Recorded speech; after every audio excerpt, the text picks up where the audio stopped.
would like to remind everyone that this show is brought to you by the Dolphin Wars.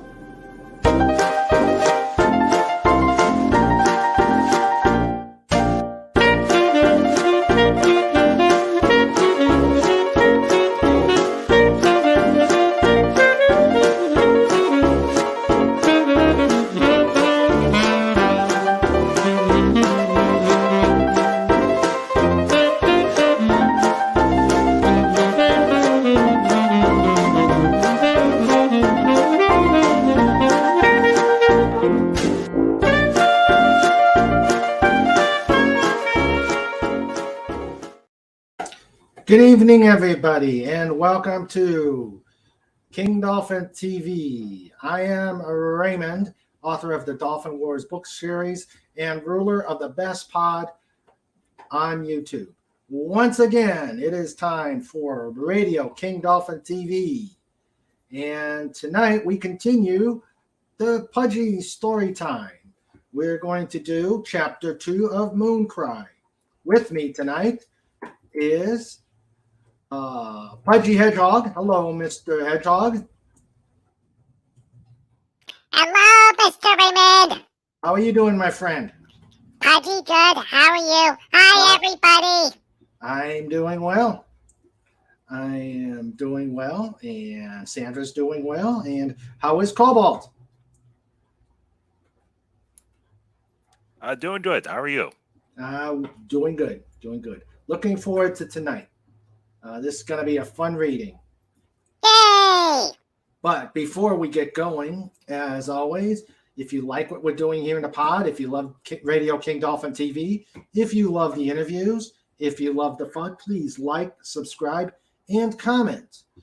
And if you know anybody I should interview, please send me their names so I can reach out to them. I have already got April and May scheduled, so I'm actually looking into June. So we're quite busy here at the pod.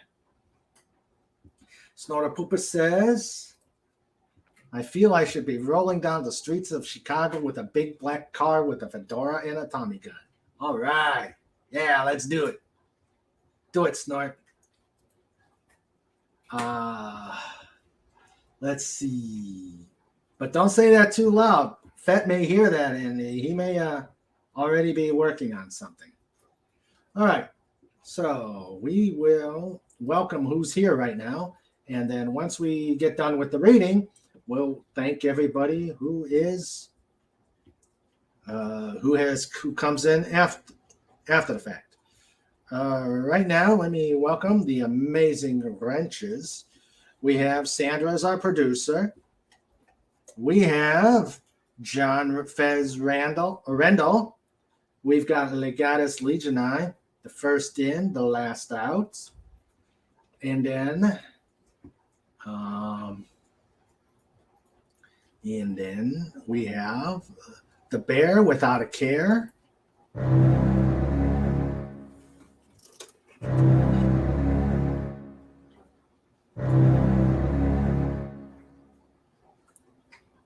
Dora Pupas! QBar.com. Let's hear a good story, Pudgy. Let's hear a good story.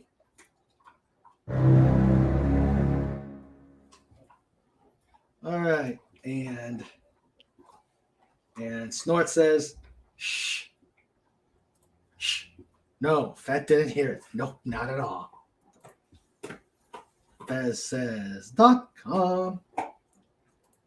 All right, so how it works is like any Radio King Dolphin TV, you can chat, but hopefully you're going to listen to Pudgy regale us with his tales of adventure. And then afterwards, we'll talk about it. Right, Pudgy? Yep. All right. So, without further ado, Pudgy, story time. Okay. Is everybody ready? Ready, Pudgy. Ready.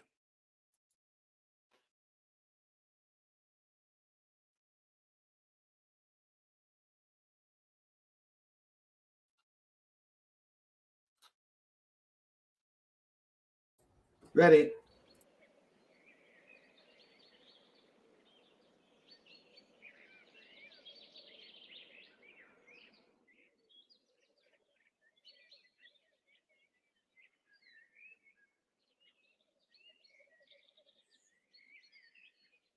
Oops, Pudgy forgot. Pudgy has to read now. Cobalt was whistling, which he did not do often, as he walked through the forest. He was pulling the wagon behind him, loaded with a variety of supplies for his woodland friends. Also, he had repair parts for the water wheel and for Pudgy's home. The monster attacks were over, but the repairs were almost complete. As he stopped by the water wheel and checked on the alternator, he noticed that the chain and sprockets were starting to rust due to being exposed to the elements. But everything was still in working order, and as the man got out the oil can, he started to lubricate the various parts. The creek was flowing much higher, so the wooden pedals of the water wheel were spinning at a fair speed. Looking up at Pudgy's home, he could see the chimney puffing white smoke and the windows were open. The man wondered how the visit with the owl had gone. He had not been contacted by his hedgehog friend, which was a good sign.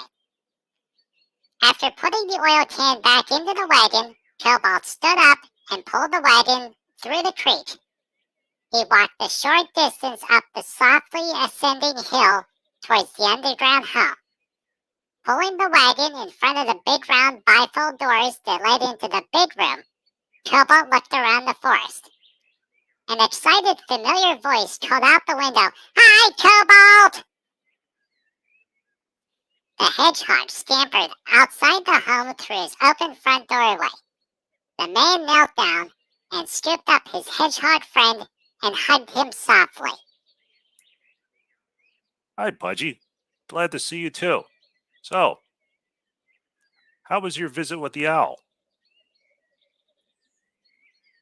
The hedgehog looked up at his friend and wiggled his nose and said, "It went well.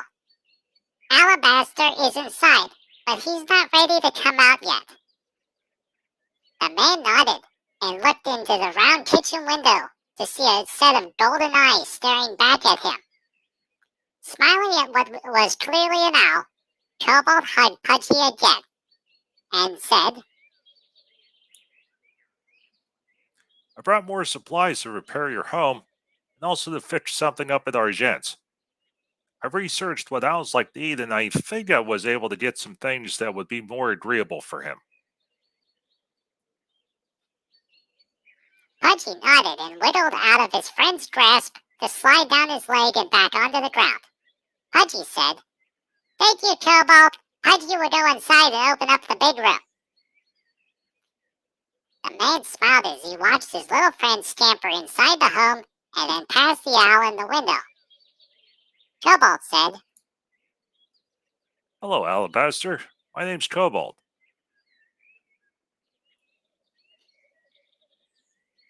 The owl narrowed his eyes in return. Cobalt didn't take it as an insult, because Argent did the same thing to him when she first arrived in the forest. The doors behind Cobalt started to screech open. Screech!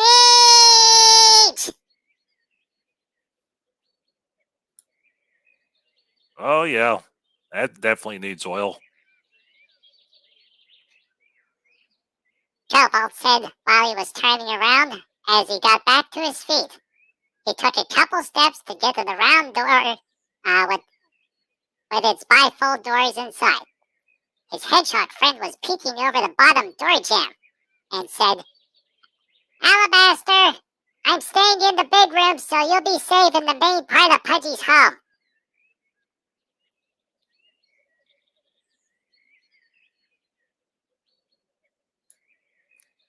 Wait a minute, Pudgy. You said my line. Oops, sorry, Cobalt. Ahem. Alabaster, I'm staying in the big room, so you'll be safe in the main part of Pudgy's home. As his human friend spoke and stepped inside the big room, Pudgy scampered back through the interior door to see Alabaster looking scared. A huge leg blocked the open doorway as his human friend knelt to work on the home. Pudgy walked up slowly and placed an paw on the owl's chest and said, "It's okay. Cobalt is a nice human. You don't have to be scared. He even brought owl food, too." The owl's golden eyes were fixated on the doorway and the noises coming from the next room. Alabaster said, Pudgy, what is that over there?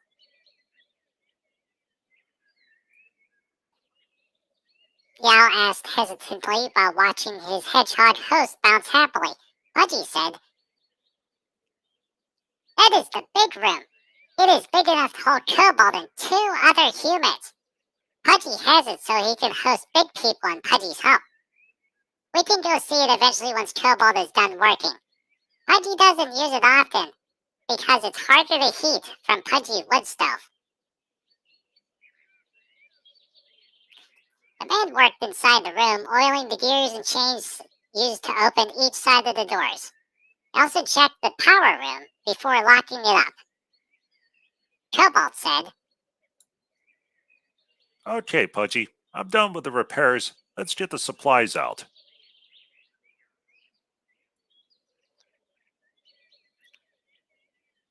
The man placed a couple tools and an oil can back into the wagon, and then got out a couple boxes of cookies and slid them through the interior door. He also placed tiny cans of Vienna sausages, potted meat, jerky, and other meat products. Cobalt had read conflicting pieces of information on what owls ate, and perhaps these could work. At the very least, it would get it out of his house. Why Cobalt bought them in the first place, he couldn't remember. Cobalt stood up partway and then exited the big room. The next step was to check the external water tanks. With a tap on each partially exposed top, he could tell that they were full of water. Cobalt said, Pudgy, I'm heading up to Argent's home now to do some maintenance. I'll be back.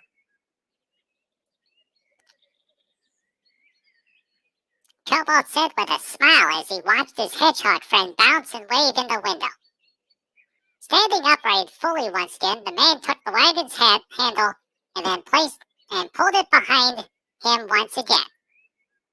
The man started to walk past the fire ring and then turned to walk around a large stone and started to go up the hill. The next stop was the clearing where Argent's cottage was, as well as the mice home and the bunny warren. Alabaster listened intently as the loud footsteps quieted as the man walked away from the hedgehog's home. He watched Pudgy moving the boxes of cookies around and putting things in the cupboards. Staring in disbelief, the golden eyes stayed unblinking as they took in everything occurring. You rely on the human? Alabaster asked Pudgy. The hedgehog looked up and nodded and said, "When Pudgy was very little, Cobalt came and took Pudgy to his home. Pudgy lived with Cobalt for a long time before Pudgy asked if he can have own place. Cobalt did not try to talk Pudgy out of it and helped Pudgy build a cabin here." The owl looked around, confused. But this home is underground. The critter nodded and said, "Yes, Pudgy's original home was blown up by a rocket engine when Pudgy went to the moon. Cobalt said we should build underground so it would be safer." Pudgy put away the variety of food items that his friend had brought over. It was not just cookies and shelf-stable foods. There was a variety of tiny pouches of baking ingredients as well as tea and decaf coffee. Pudgy opened the bag and sniffed. "Oh boy, coffee!" Pudgy have to be very careful with this, for Pudgy bounced so high, Pudgy can touch the ceiling. Here, smell it. The hedgehog brought over the bag and allowed Alabaster to sniff the rich smell. The owl blinked and said, My word, what a unique smell. He watched as Pudgy put away the remaining items before bouncing again in front of him. Pudgy said, Alabaster, Pudgy going to visit Argent. Hedgehog said excitedly, paused, and then said again, Cobalt built Argent a home so she can live in as well. He also fixed the mice house and helped the bunnies with their warren as well. Pudgy will be back. Please stay here and rest. The owl nodded and watched as his hedgehog friend scampered out through the front door. Soon he was left all alone in the home, left to his own devices. Alabaster reflected on the events that brought him to the home and pondered where his mother was. The mission was critical, so he understood why she had not returned to locate him. But still, the young owl could not help but wonder if she was worried about him. Alabaster walked slowly through the home, marveling at the round ceilings and the fine woodwork throughout the structure. It had a golden oak stain, almost with a glisten. The boards were smooth, with nary a splinter to be found. Upon reaching the interior door, once blocked by the human's leg, he found a cavernous room within. There was a round bench-shaped seat along the walls at the back of the room, with a big area for humans to sit. It was not as magnificent as his great tree, but for such simple surroundings, the room's existence was unexpected. There was also another round door, though this one was metal with yellow and black markings all over it in the shape of lightning bolts. The room was locked, which confused the owl further. As he was about to turn back to head to the interior part of the home, a large brown bear appeared in front of the open doorway.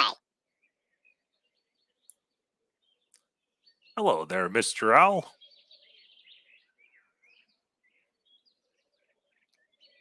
The bear said with a grin. Alabaster started to puff up as best as he could and fluffed out his good wing.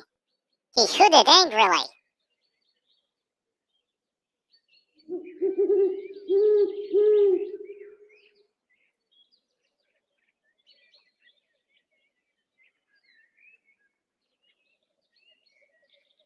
To try and drive off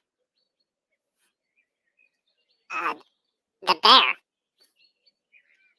Well, until the large bear started to laugh, reached over and bopped him on the beak with his large pale claw. Alabaster shouted, "Hey!" How dare you do that? I am Alabaster, second in line to the Grand Claw. The bear narrowed his eyes at the owl. I know who you are, Alabaster, and I know of the owls as well. My hedgehog friend is under my protection here, and if you hurt him... The owl shot the bear an annoyed look. I have no intention of hurting him. He's been assisting me with my injury. I'll be off as soon as I'm able to fly once more. Before either animal could say anything, soon a loud, happy noise of bouncing critters in the wagon could be heard. Everyone had wanted to ride in the wagon, so Cobalt had loaded up all the animals and was pulling them along behind him in the wagon. They were approaching the bear, who turned and waved a paw at the approaching parade. The human laughed. Hello, Mr. Bear. I think I need a bigger wagon if you want to get in and ride too. The large brown bear laughed and watched as soon as all the critters were bouncing out of the wagon one by one. They ran up and started hugging the bear, while peeking over the door jamb at the white snow owl. The exception to this was the field mice, who stayed in the wagon, but they peeked out between the wooden slats. Alabaster was shocked and waved with his good wing.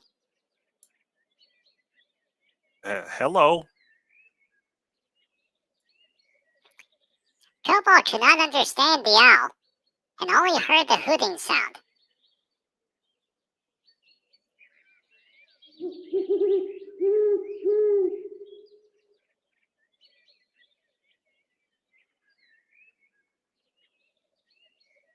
The sound of happy critters bouncing and playing filled the air. While Mr. Bear turned to look back at the owl, he saw Alabaster's golden eyes staring at the human intently. Pudgy noticed this also and turned towards his human friend. The little hedgehog watched as the man started to become translucent. Cobalt! Pudgy yelled and started to scamper frantically towards him. The man coughed. Pudgy? I don't feel so good. As the brown bear turned, he too watched as the human vanished from sight. His scent was gone as well, which caused all the animals to frantically start to search the area where he had been standing. Pudgy was wailing uncontrollably as tears streamed down his cheeks. One fluffy bunny stayed with him, helping the hedgehog walk back to his home. Little voices were calling out, "Cobalt! Where are you?" Argent sprinted back up to her home, but the man wasn't there either. There was no track, no scent, nor sound of the human anywhere. Everything had been fine. He had dropped off supplies, fixed her window so it could open once again for the summer. Once she had investigated all of the surrounding area, the silver fox ran back to Pudgy's home. She could still hear the little hedgehog's cries, which meant he needed her. Upon reaching the home, she found the large brown bear shouting in a menacing tone at Alabaster. What did your kind do? Pudgy was looking at the owl from outside his home, but also looking at Mr. Bear with a confused look. Alabaster snapped back. We did nothing. Do not dare accuse my parliament of any ill actions. The hedgehog whimpered. Please, Alabaster? If you know something... Argent poked her head in the doorway. Alabaster, tell them.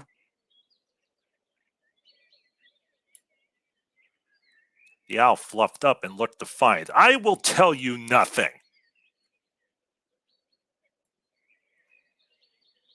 The owl noticed that a bunny was standing in the interior door of the Pudgy's home, blocking the doorway and giving him a look.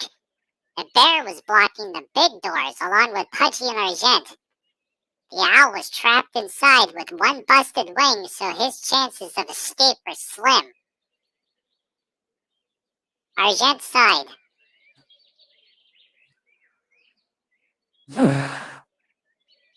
Pudgy, Alabaster is part of a parliament. It is the name of a group of owls, and they are arranged based on their kind. Snow owls do not normally travel this far south. They stick to the northernmost part of the world. However, they do have an outpost north of Mount Rainier, where you went to save Angeliki from the Kaiser. My mother and I called that area home for many years before she passed. Their home is in the tallest tree in the dense forest of evergreen trees.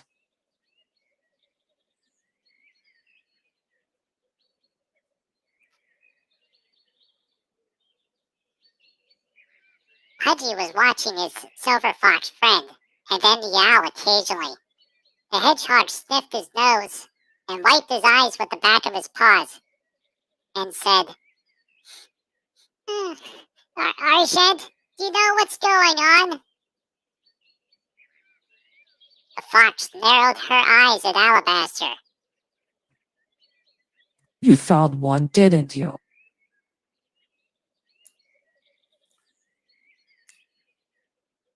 The owl beamed with pride and said, "My people found one of the Gaia stones." Mr. Bear looked confused. "What the fudge is a Gaia stone?"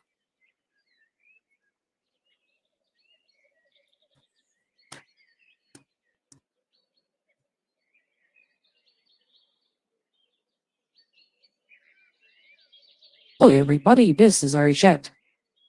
Slight piece of information. There is no swearing in the Pudgy stories. The Great Spirit will not allow it to happen. That's the reason why replacement words are used. Okay, Argent, let's get back on track. Okay.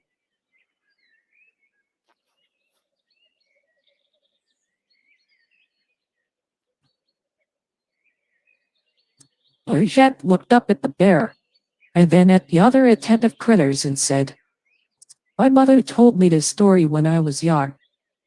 Back when the world was young, it was empty. Gaia, the Earth Mother, felt her lands needed life. First the plants, and then the trees were called forth. For a time unknown, the world was silent until the first animals came. Gaia created stones and imbued them with her power to bring forth life around them. In the old times, the stones were scattered all over the world. The world was at peace as the animals grew and multiplied." Alabaster nodded and said, "The before times were wonderful. I remember the stories my grandclaw spoke of the dam." Pudgy sniffed again. The dam? The beavers had come during Argent's story, so they were expectantly watching both the fox and the owl. Alabaster nodded and said,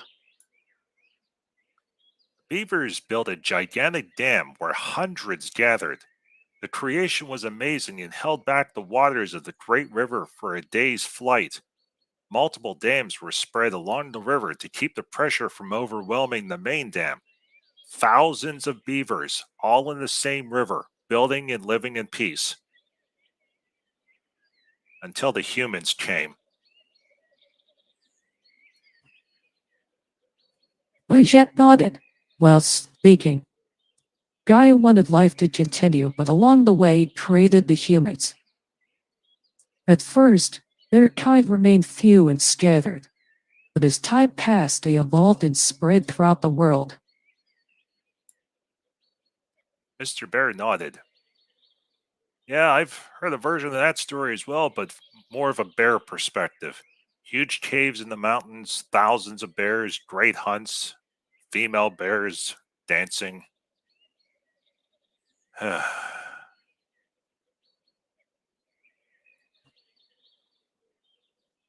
Argent diddled. Hey. Well, yeah, there are many versions. Anyhow, the humans dominated the land, and soon the stones started to lose their power.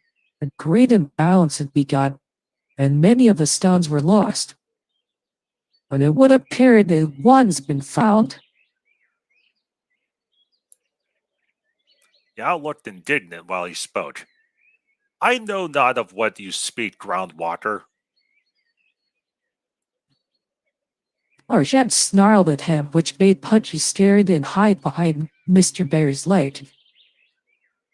"The Gaia stones can still be used, and if one knows the correct locations, you can activate the stone. The stones can be used to create or destroy." The hedgehog whimpered, "Please, Alabaster, if you know anything." It was as the owl started to open his beak. A loud screeching noise came from Pudgy's home.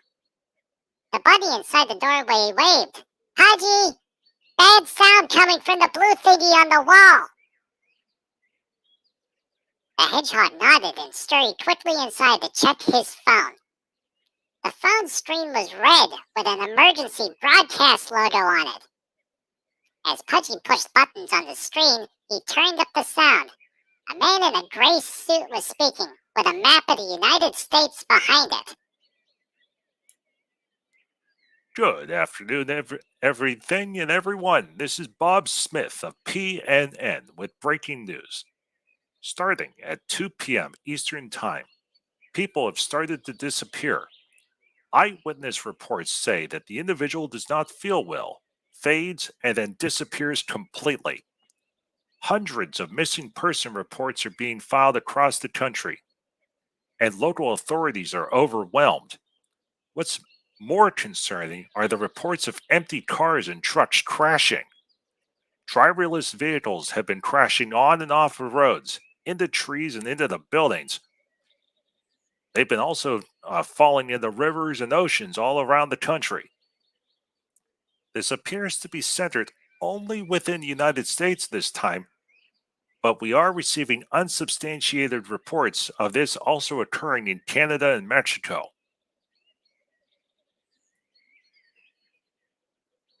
The critters all crowded around Pudgy, watching the worried human newscaster show a big map of all the disappearances. Breathlessly, the human spoke, sensationalizing the loss of the individual. Interviews with worried family members and more reports. So far, no one famous or important had disappeared, but for safety purposes, the government leaders were being sequestered in their respective buildings. Pudgy wiggled his nose and spoke. No one important is missing? What about Cobalt? The hedgehog started to whimper again while Mr. Bear, who was listening outside, rubbed his chin with his paw. Well, Pudgy, I think they're more focused on the humans. I'm unsure if you were the call if the authorities could do anything. The owl was poking his head through the doorway, watching the images and sound come from the device hanging on the wall. He had never seen such a thing, so it had drawn his curiosity. One of the bunnies noticed what the owl was doing and bopped him on the beak with his paw. Alabaster gave a short hoot before noticing the critters looking at him in unison once more. All right, enough of this. Yes, we found the Gaia Stone.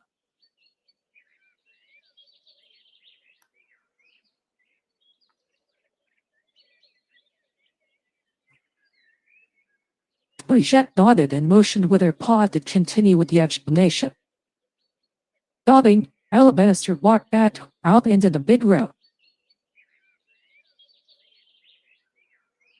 He watched the critters assemble in a half circle around him with a blank expression on their faces, except for Pudgy, who was still sobbing softly.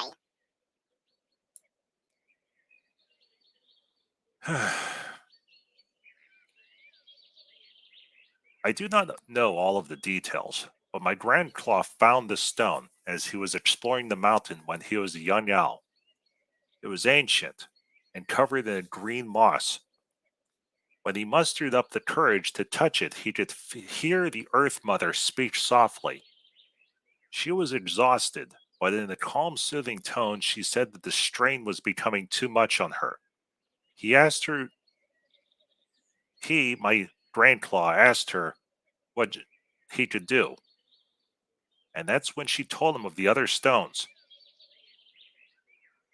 My grandclaw told the grandclaw of that time what he had found and what the Earth Mother said. So a great parliament was called of all the owl tribes. The shamans, who had once been human many years prior, knew of the rituals and summoned the avatar of the Earth Mother. The animals listened with a mixture of amazement and confusion. Argent nodded, having heard bits of this story from her mother, but not to this level of detail. Alabaster paused and took a deep breath and said,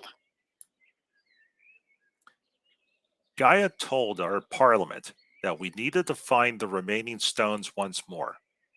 Once they were located, the Earth Mother would be able to assist once more. The owls were in agreement, and then the pact was formed. As the years passed, the stones were found one by one, but also some of the locations were compromised by the humans. In their ignorance, they had destroyed the land, along with the stone within it. This is what she had meant. As the stones were destroyed, she was losing her connection to the land. If all the stones were lost, the land would die. Mr. Bear nodded and said, Yeah, that would be extremely bad. So the plan was to find the stones and restore Gaia. Then what? Get rid of all the humans? The owl shook his head. No, that wasn't the plan at all. We were to restore Gaia, and then she would determine what to do next. I'm sorry, but I don't know why your human friend disappeared. My mother and I were dispatched to consult with the eagles to the land of the rising sun of our tree.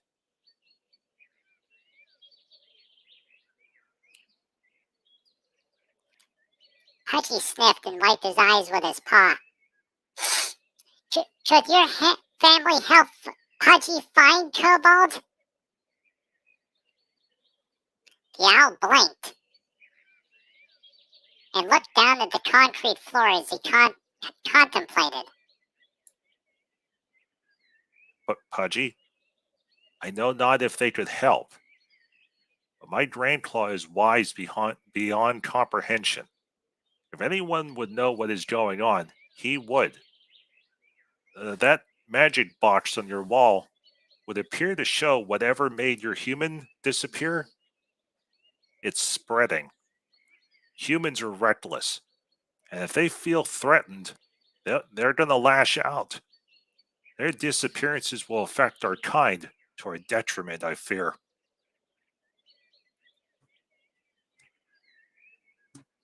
Lichette nodded and spoke. Alabaster is not wrong with how they react sometimes. Pudgy, how are we going to get them Mount Rainier? The plane is destroyed. The human planes are destroyed. There's no magic talisman, and Cobalt's gone.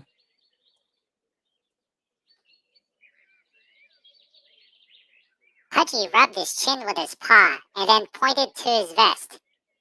The hedgehog pulled out a blue sapphire stone and said, Pudgy can use the teleportation stone again. The Kaiser is not around, so it's safe to use it.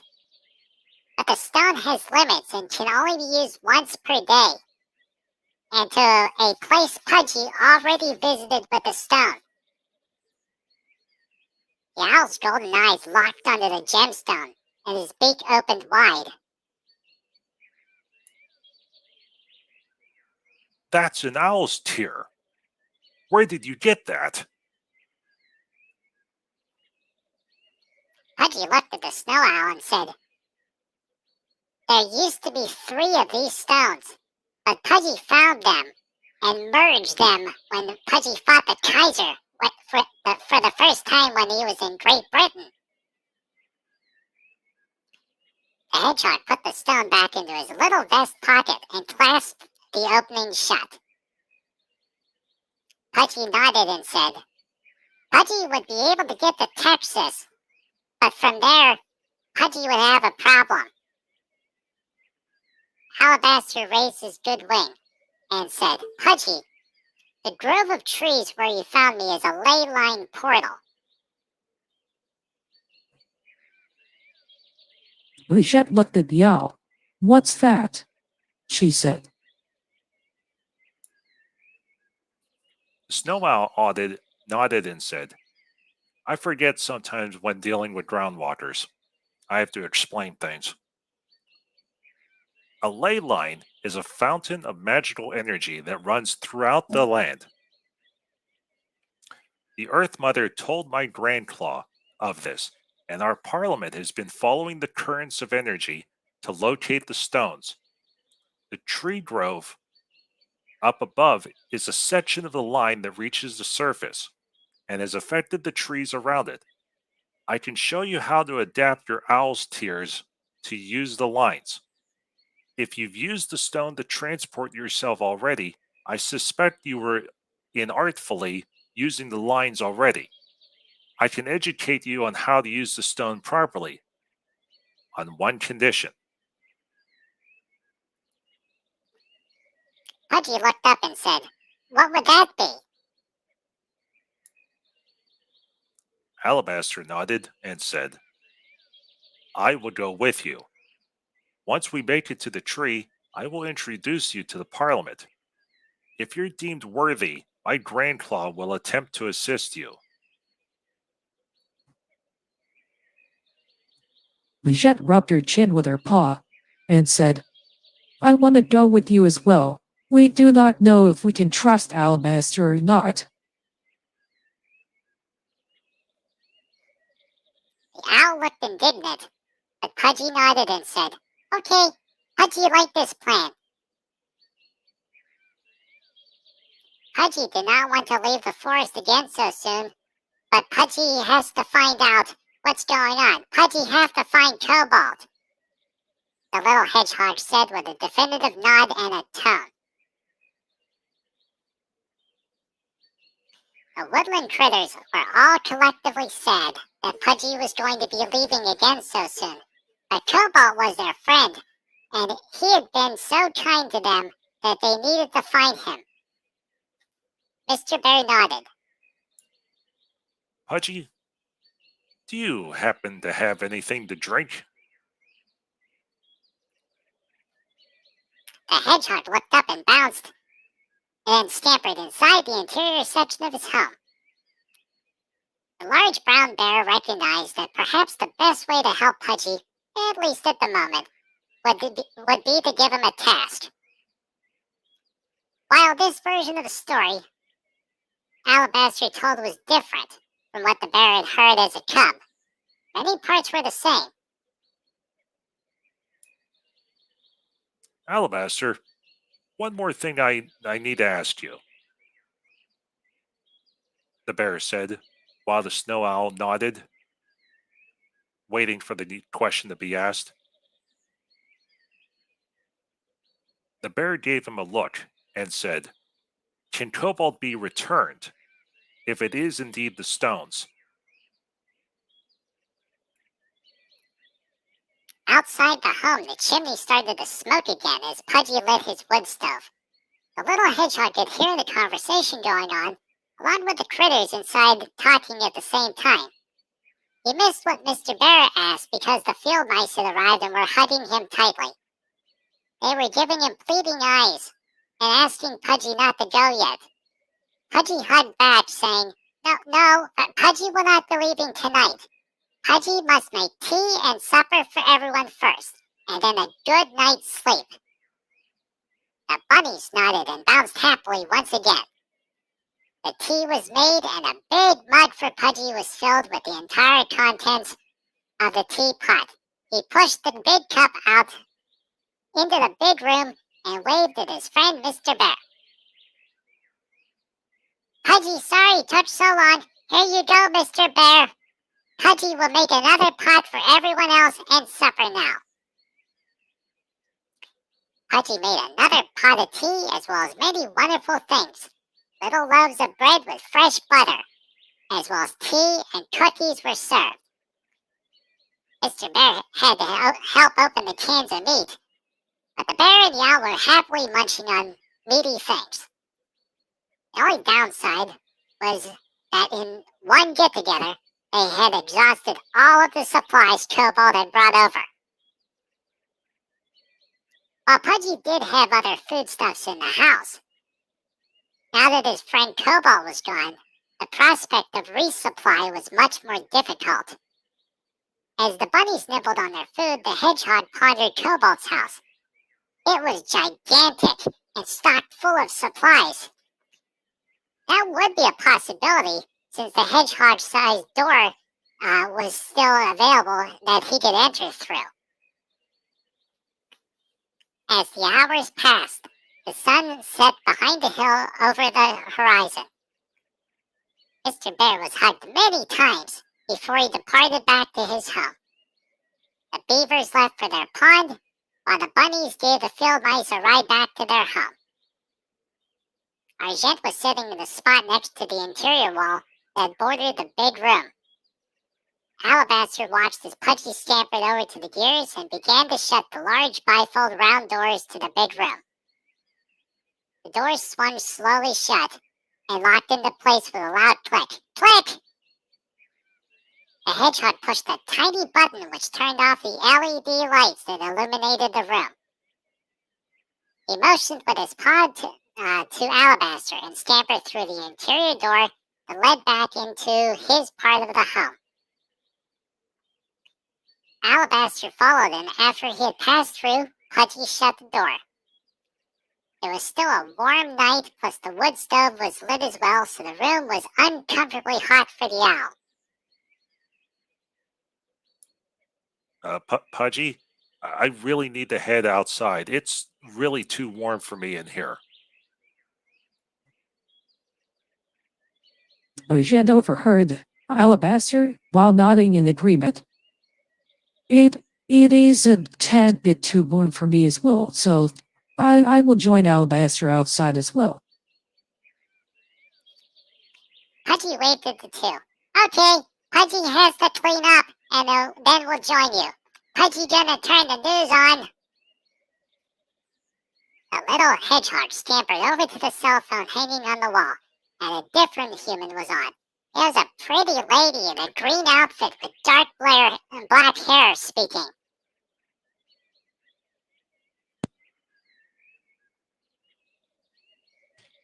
It has been 6 hours since the disappearances began.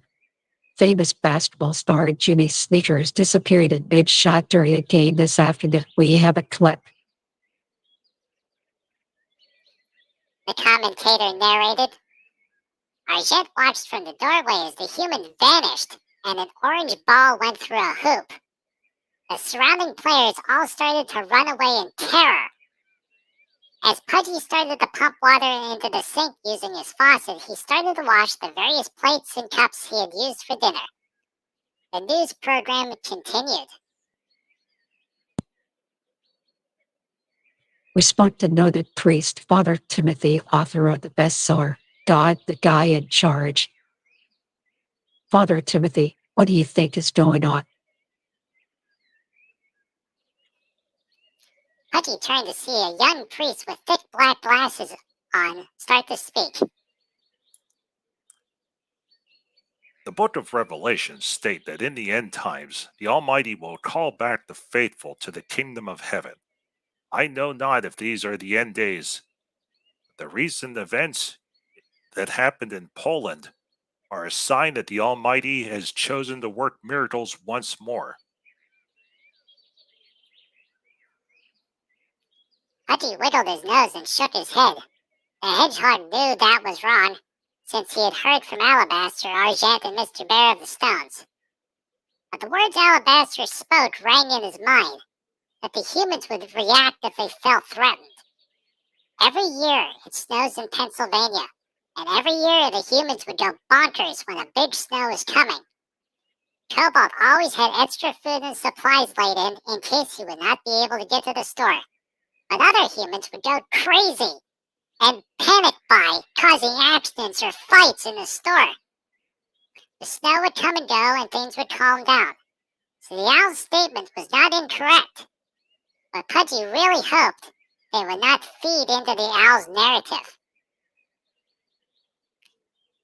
With the dishes washed, dried, and put away, Pudgy exited the home to find Argent and Alabaster sitting outside the door. Pudgy scampered beside his fox friend and hugged her gently. Silver Fox smiled and hugged back. The hedgehog sighed. Pudgy know it hasn't been that long, but Pudgy really misses Cobalt. Pudgy hope he is okay wherever Cobalt went. Alabaster nodded and spoke.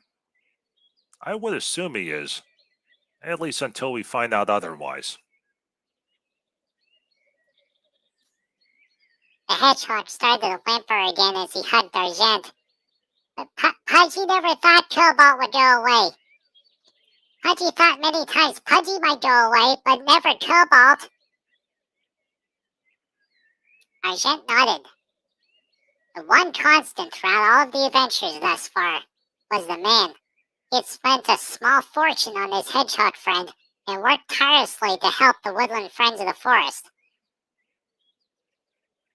Pudgy watched the stars peek out from behind the clouds in the sky.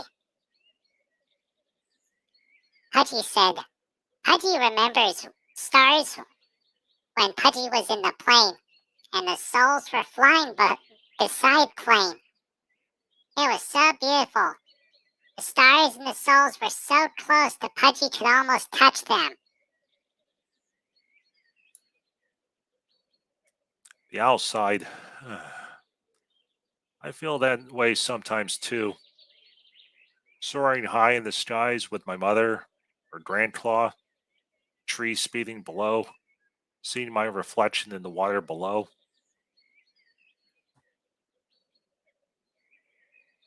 Argent giggled softly. But Mother used to show me how to make ripples in the pond water.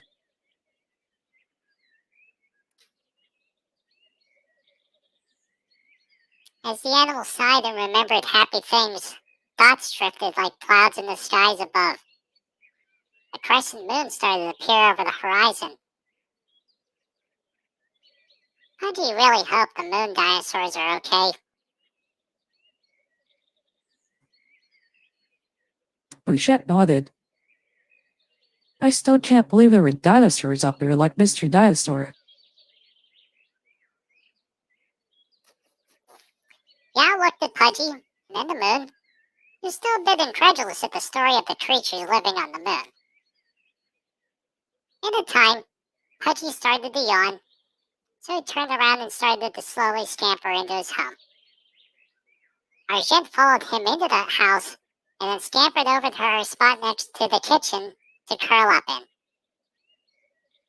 The wood stove had burned its fuel and had grown cool. The little hedgehog called through the window, Alabaster, it's much cooler in here now. The owl stood up and walked slowly into the home. Indeed, it was cooler, and after a few steps, he had returned to his spot from before. The fox and the owl watched the hedgehog shut the door to the home and prepared for the nighttime hours. Once satisfied, a very tired hedgehog headed to his bedroom and climbed into bed. Getting under the blankies, Pudgy waved at Argent and Alabaster. Good night. The owl and the fox both nodded and said, Good night, Pudgy. In time, all three fell asleep, though Alabaster was the last to succumb to his tiredness. Pudgy woke up once during the night due to the night terrors, but also now due to Cobalt. But he was able to settle back to sleep once more. The remainder of the night was quiet, and all occupants of the home slept soundly. In the morning, the light started to stream through the windows of the underground home. Pudgy opened his eyes and whimpered softly.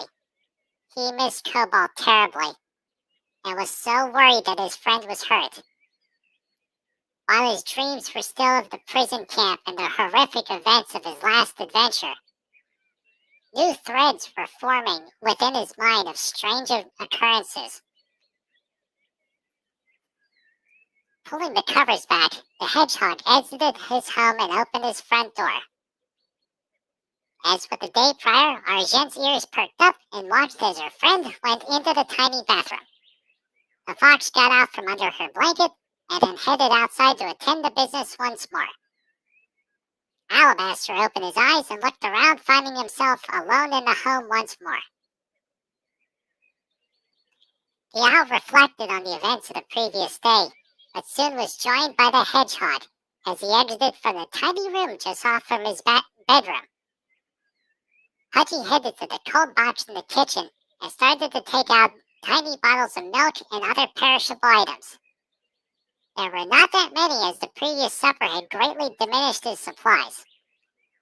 The hedgehog was not lighting his stove and chose to make breakfast. In a couple minutes, Argent returned to the home and was happily munching. Alabaster did not eat and only wanted water. The phone was turned on once more, and the same story of the disappearances was dominating the news. There was only a temporary break for some politician who did something that everyone was mad at him for. The story was the same every 15 minutes, until, as the politician was giving his speech, he disappeared live on camera. Pudgy started to clean up dishes and watched as the phone went to a commercial. Argent shook her head and spoke. This is getting serious, Pudgy. Alabaster nodded. I concur. We really should depart soon.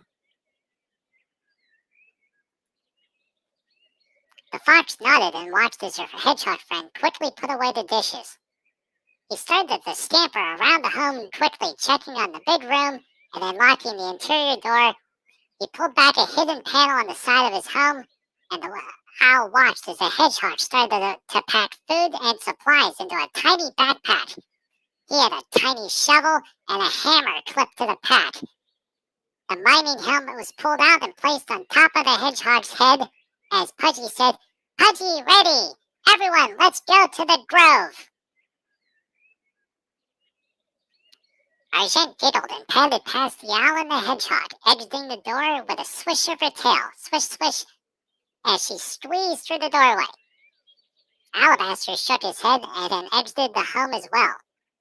After Pudgy checked one more time that everything was safe and secure, he exited his home and locked the door.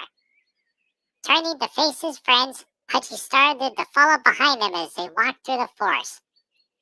It was a cool but sunny morning with more signs of springtime growth everywhere throughout the forest. Argent was leading the way with Alabaster behind her, and Pudgy behind him. They headed towards Argent's cottage and stopped for a break to let the owl rest. The female fox took a moment to check her home, and after satisfied it was safe, she turned to head further up the hill, back to the strange grove of trees. Alabaster was growing accustomed to walking and bounced along the ground. He was taller than Pudgy, but only by a couple inches. The key difference was the snow-white coloring of his feathers, which made him stick out like a sore thumb on the forest floor. Alabaster really hoped his wind would heal soon so he could take to the skies once more. In the meantime, Pudgy saw coyote tracks on the ground once again, which made him stay very aware of his surroundings. In a short time, the trio reached the grove and walked around the ring of tightly packed trees until they reached the opening. As they stared at the large flat rock in the center, Pudgy raised his paw. "Okay, now what?" Alabaster nodded. Now I will teach you how to use your owl tear properly.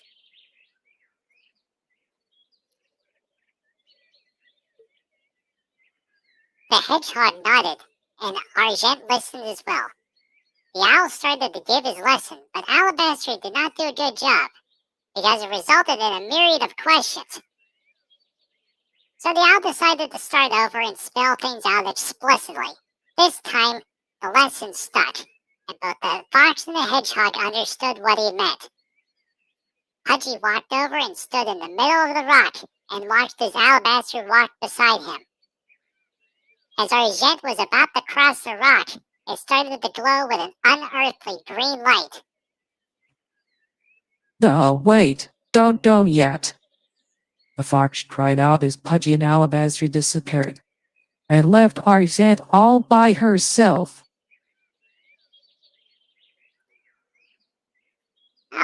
Pudgy sorry? Oh yeah, sure. Now you're sorry. You leave me all alone in the forest and go off on a dangerous adventure. But Pudgy sorry. Mr. Raymond, we're done. Please help Pudgy. All right. Thank you, Pudgy. Thank you, Cobalt, and thank you, Argent. That was a wonderful reading. What do you think, chat?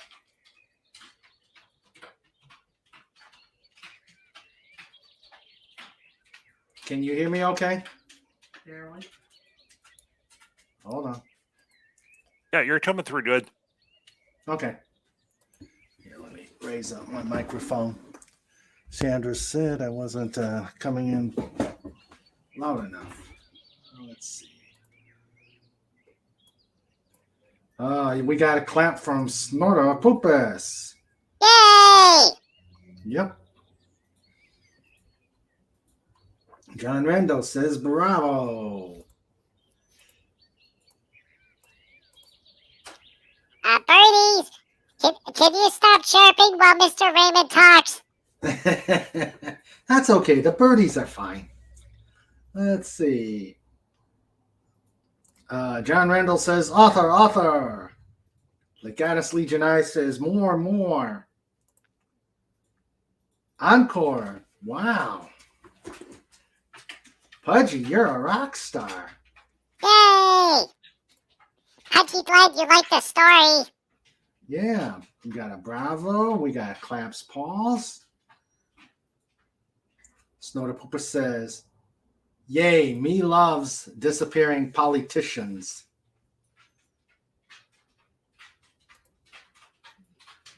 Eclair run after the show, John Randall says. Oh, that's a good idea. Cobalt, can we please get eclairs? No, not yet, Pudgy. Ah, I know. I could use an eclair. Phantom Outsider says, when the snow comes, humans need bread and milk. Bread, milk, and eggs. More than they usually have bread, milk, and eggs. Yeah. That's a great comedy bit. You know, I gotta get the milk and bread. I gotta get the milk and bread, and the guy's freaking out.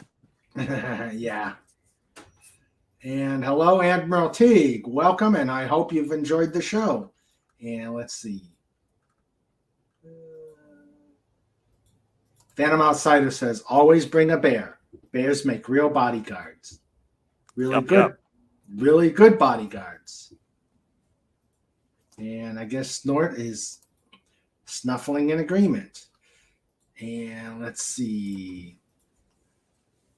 So, as always, go to Pudgy Adventures to read more of the adventures. And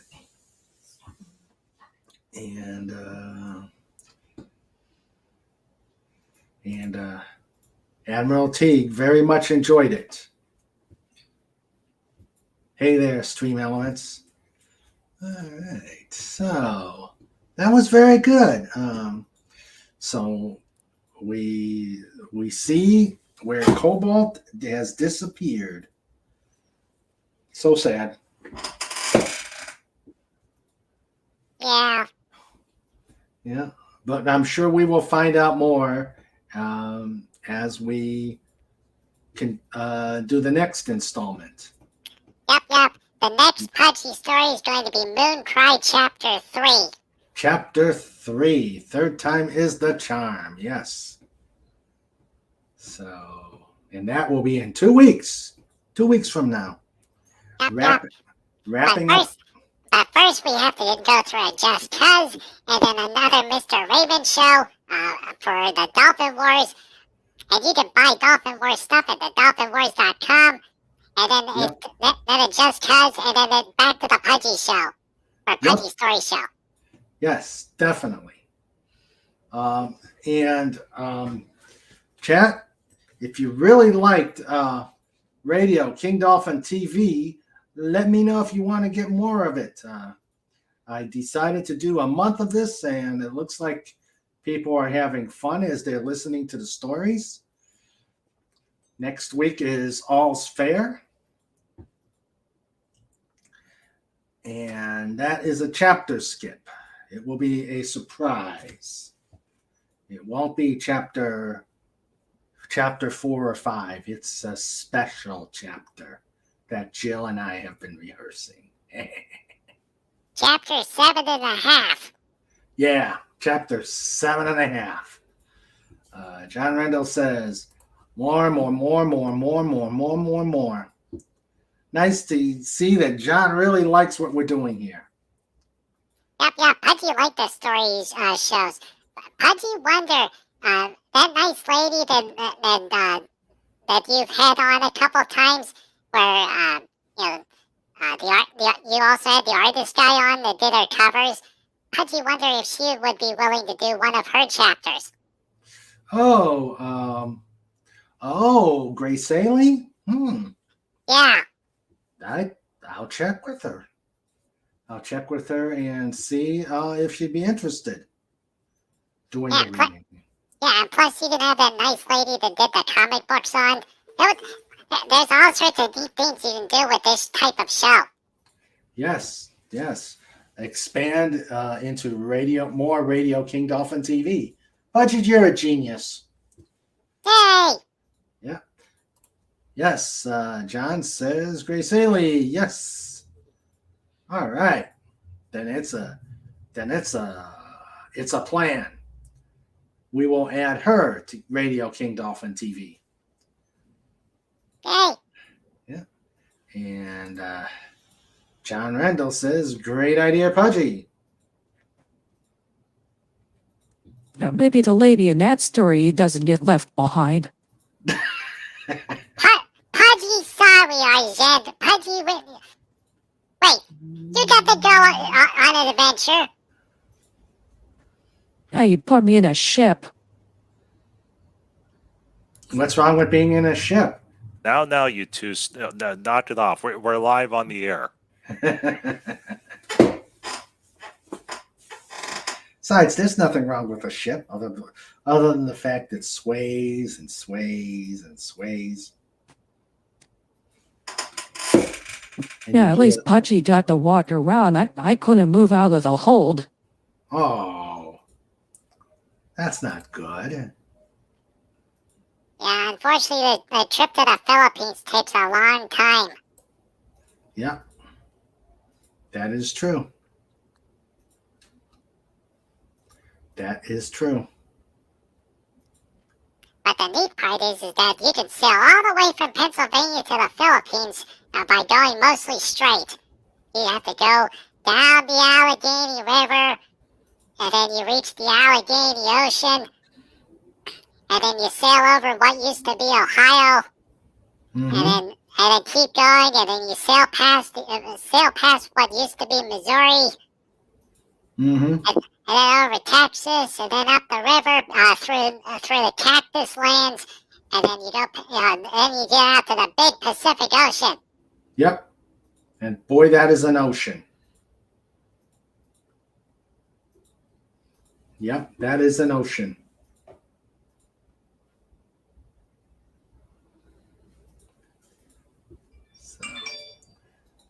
So, Snorter Pooper says, you tell him, Argent.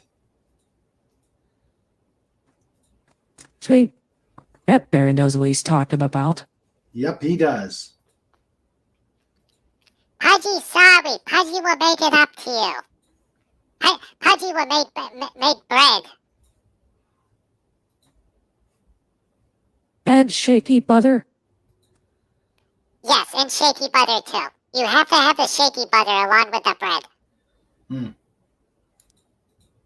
For those of you that are confused, if you put milk in the bottle and then you shake it, and then make butter that way. Oh. It keeps Pudgy real busy for a long time. Shaky, huh? Hello, Rod Thunderheart. Yeah, and let me say hello to those who've come on. We had Rod Thunderheart. Hello. We had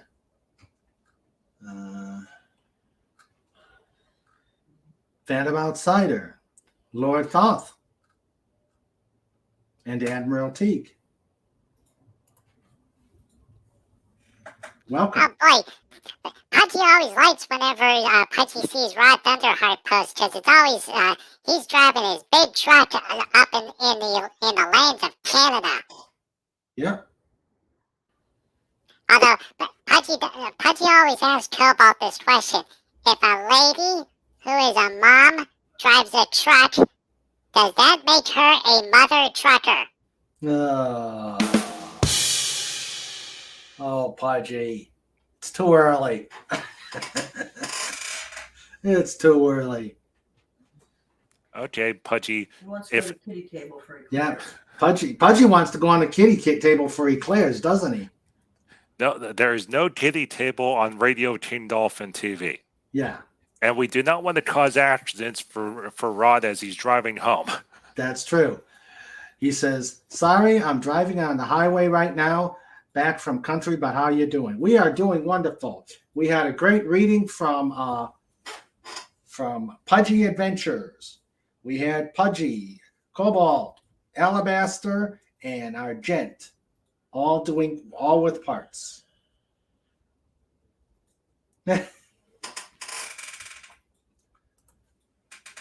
John says, snort in the Devo hat singing the Whippet song while making whippy cream. Dun, dun, dun, dun, dun. Whip it good. Dun, dun, dun, dun, dun. Dun, dun. We cannot do this song, otherwise the copyright people will show up. Dun, dun. Whip it good. I remember that song. Yep, and laughing. All right, guys, this was amazing. I love hearing the stories read out loud, and I know the chat did. And obviously, we will continue this later on. Yay! Yep. John Rendell says, love it, Pudgy. Love it. Yep. Thank you, Mr. John. Yep. Oh, yeah. Let's see. Pudgy would like to remind everybody, if you came in during the middle part or the end part of Pudgy's story, you can always watch this from the beginning once the show ends. Yep. Yes, definitely. Okay. Yes, you can always go back to the playbacks and listen to all these wonderful shows that we've done. And evidently people are liking them, because I am at 255 subscribers. Yay! Yeah. Eventually you get monetized, and then you can have a redeem, and then that way, whenever you push the button, Sandra will throw paper airplanes at you. All right. Yeah. I don't know if Sandra can make paper airplanes. I've never seen her make. Of course, they Just can as long make as- it's like throw 'em. Oh, she says she can make them but can't throw them. Oh. The other thing is you can make those little triangle football thingies, and then Pudgy can't flick them. Pudgy can only push them across the desk. I think I've made those little football thingies. I've made the little hats. Haven't made the. Pudgy tried origami once, but Pudgy just kept making snowflakes. Ah. Well, snowflakes are good, just as long as they're paper snowflakes and not the real snowflakes. Yup. And then Pudgy squish them all together, stick them in a wood stove, and light them on fire. Okay. Yeah. All right. And that's the best way to start the wood stove. That's true. John Rendell says, Sandra makes paper airplane out of cookie dough. That sounds Ah. yummy. Well, you could do that. Cobalt, what's that really thin stuff? What, you mean phyllo dough? Oh yeah, that's the stuff that you use to make the baklava thingy. Cobalt, can we get baklava? Pudgy, nobody can afford baklava. That bad, huh? There's only two people that that make baklava. Those that love you and those that you pay. It's the same with strudel. Strudel. Hello, Matt G. Hello, Matt G. How are you, my friend?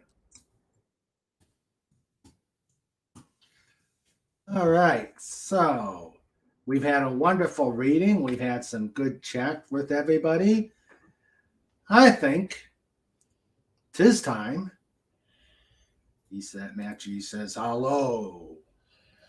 Dun, dun, dun, dun, dun, dun, dun, dun, dun, dun, dun, dun, dun, dun, dun, dun.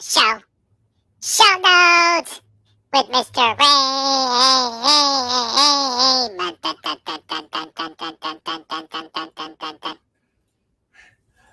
Snorter Poopa says, and I'm going to massacre this name, Galactor Borico is better anyway. Okay. I massacred that. Close enough. I wonder if that's even a word. It is. It's another Greek dessert. Oh, okay. Okay. All right. Guys, we are going to do show notes.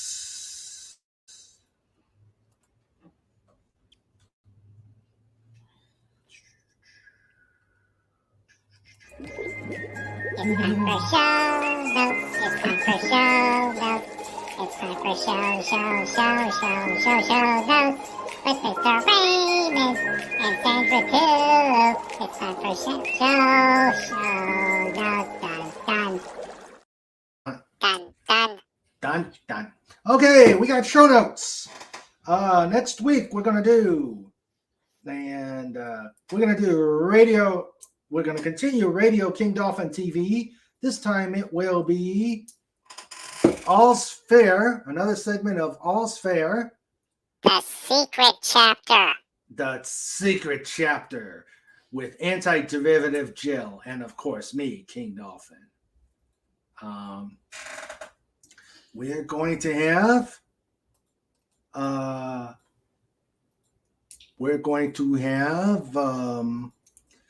on the 29th, we're going to have the last installment for this time on Radio King Dolphin TV, Pudgy Adventures.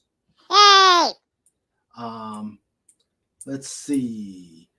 On the 6th, excuse me, a special Thursday show because of Passover.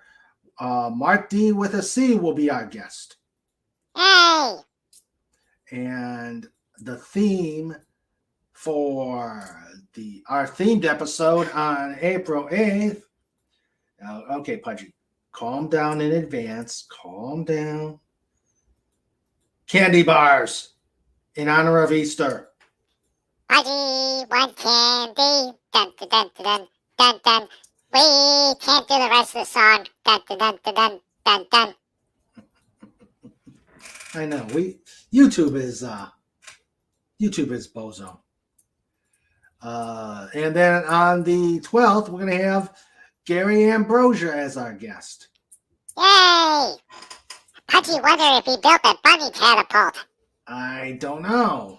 We'll find out. Mr. Gary, when you watch this, can you build a catapult for the bunny rabbits? Oh, yeah. Bunny Mom doesn't need to know. That would, yeah. I don't think she wants to know. Nah, not challah bread. Challah bread is for normal days. Matzah bread. Ugh. I'm already starting to cringe. Is that stuff like hardtack? Hardtack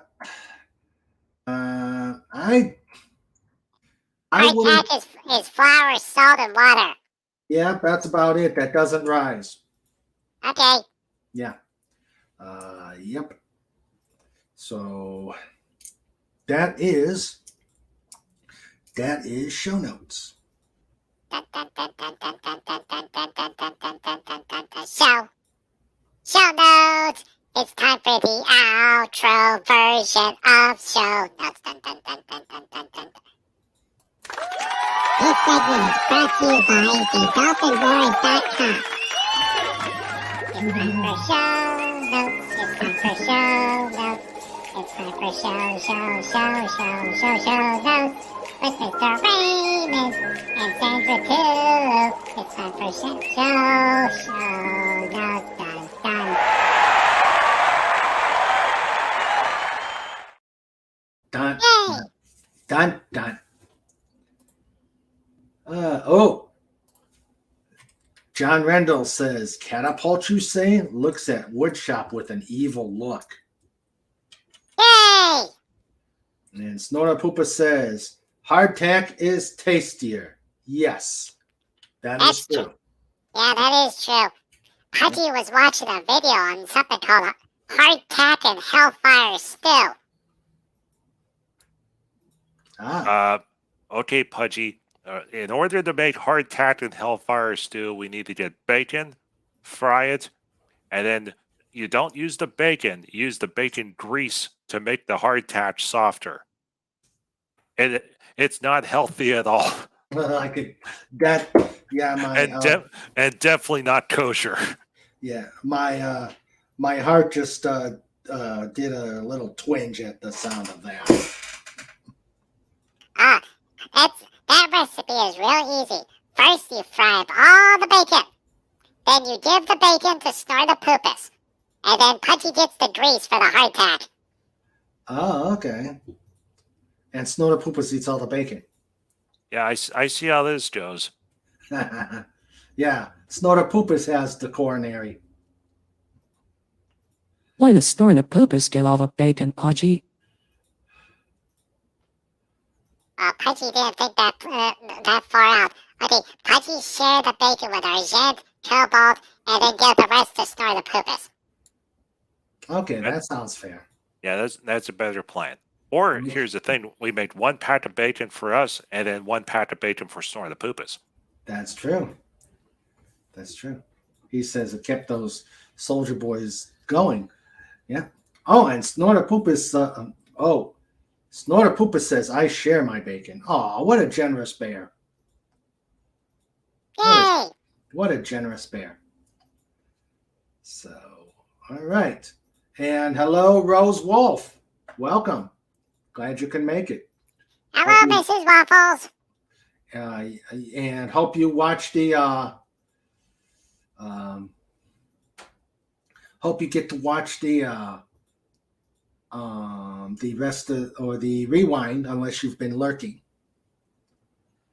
So Rod Thunderheart grew up eating hardtack. It's healthy for you. There's nothing wrong with it.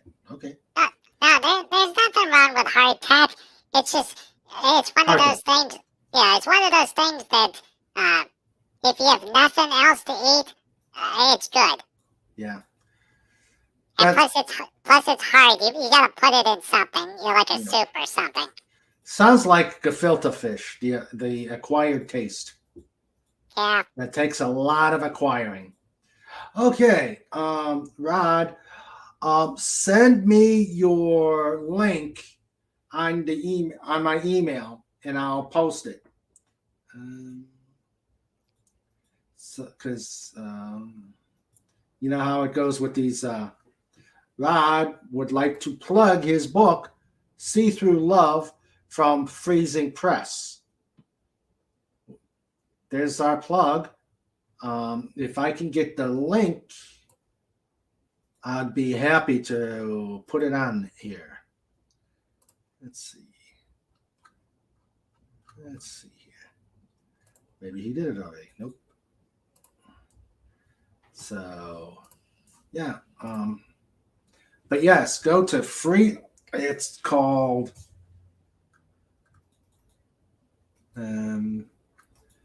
It's called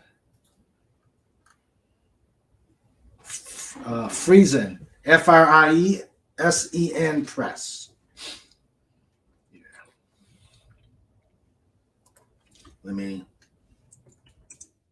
And we're going to have Rod Thunderheart on as soon as he can get me the date. Oh boy, Right maybe now- he can do a chapter 2. Yeah, maybe. Rod, right now we're looking into June, so take a look at Wednesdays in June and let me know. Okay, but I'm going to do this.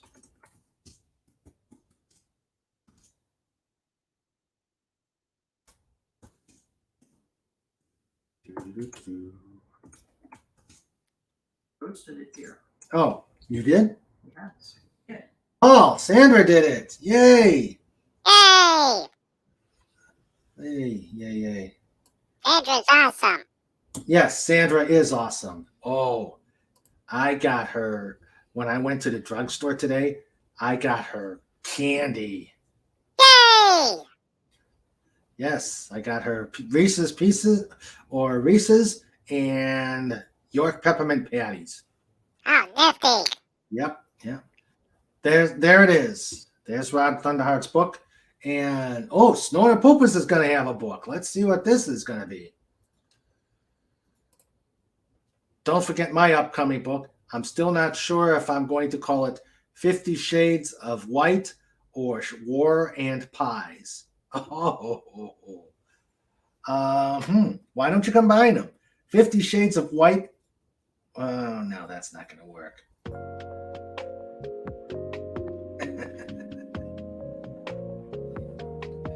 Welcome to King Dolphin, Radio King Dolphin TV After Dark with Pudgy Hedgehog, speaking the language of Amor. Pudgy will speak the words of woo. Woo, woo, woo, woo, woo. Remember, boys and girls, when speaking the words of woo, do not woo too much, or you might woo off. So, words to live by, Pudgy. Words to live by. If wooing lasts for more than 4 hours, consult medical attention. True. So true. And on that note, Yeah, on that note, love how you caught that, King Dolphin TV. All right, on that note, we're going to wrap this up. This was a wonderful show. Thank you very much, Pudgy. Thank you very much, Cobalt. And thank you very much, Argent.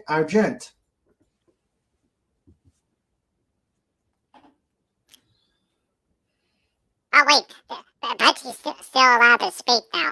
Oh, you're welcome, Mr. Raven. Pudgy had a lot of fun. Good. I'm glad you did. It's always about having fun. Thank you for inviting Pudgy and friends on your show. Always welcome. Woo, And, woo, woo, woo, woo, woo, woo, woo, woo, woo. oh, and don't forget there's a who in there. Woo, woo, woo, woo, who, woo, woo, woo, woo. Yep. And John Rendell says, have a great night all. Thanks, Cobalt and Pudgy. So, there. And please, again, go to Pudgy Adventures for more Pudgy stories and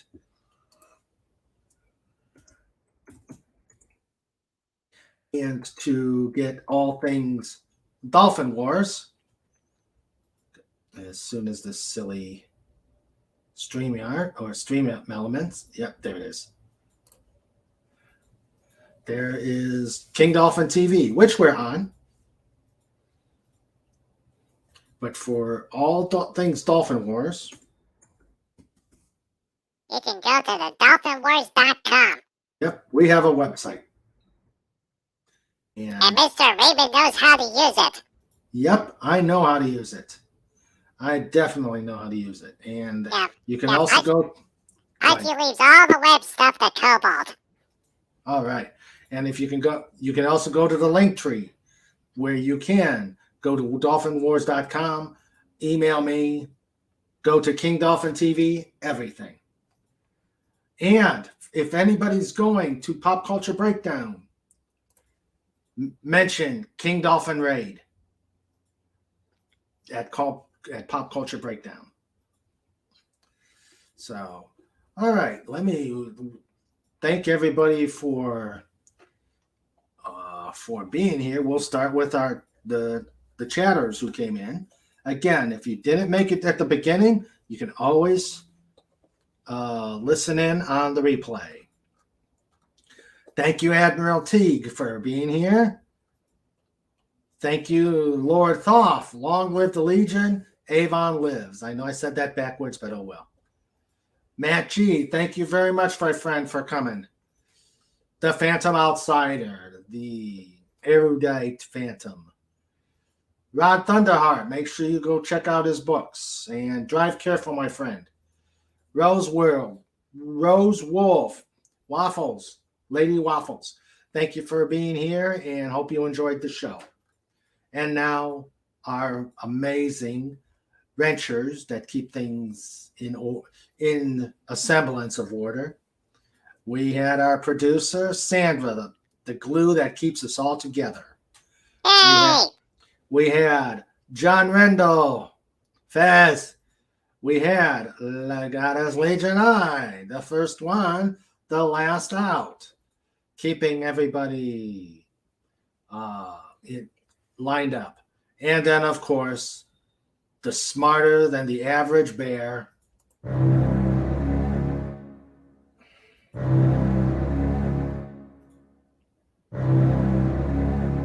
Snora Pupas! Cupid. Great reading, Pudgy. You the best.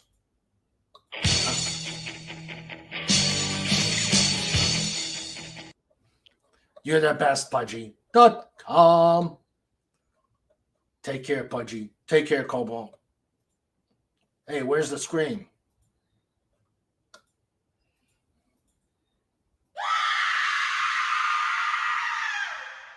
We need that scream all the time. Sorry, Pudgy forgot to push the button.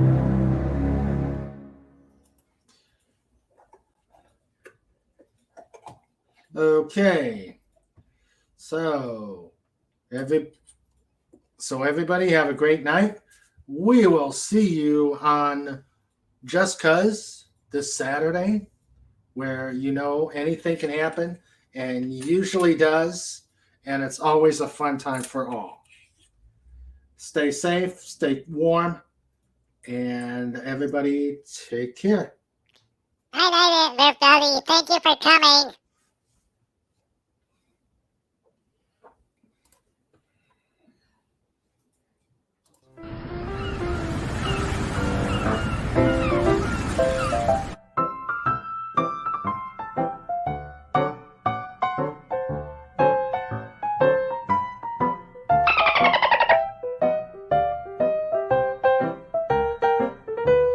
This segment is brought to you by TheDolphinWars.com.